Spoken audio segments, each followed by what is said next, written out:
Policia e shtetit ka dalë me një njoftim zyrtar lidhur me ngjarjen e rëndë të ndodhur në Kamës, ku humbi jetën i riu Ardian Baloshi, rreth 27 vjeç. Sipas njoftimit zyrtar, rreth orës 11:25, viktima është transportuar pa shenja jete në spital.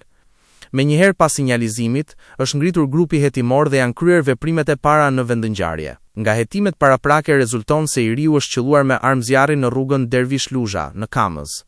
Policia bën me dije se ngjarja dyshohet ketë ndodhur pas një konflikti për motive të dobta mes palëve. Në vijim të hetimeve, janë zbardhur edhe detaje të reja tronditse nga dinamika e krimit. Në vendngjarje janë gjetur 10 gëzhoja armë zjarri, çka tregon se autori ka qelluar me breshëri në drejtim të viktimës. Një prej plumbave në kokë rezultoi fatal për 27 vjeçarin. Hetimet kanë nxjerrë në pa se objektivi i sulmit dyshohet të ketë qenë jo vetëm viktima, por edhe shoku i tij, i cili ndodhej në vendngjarje në momentin e të shtënave. Ai ka arritur të shpëtojë pa lëndime.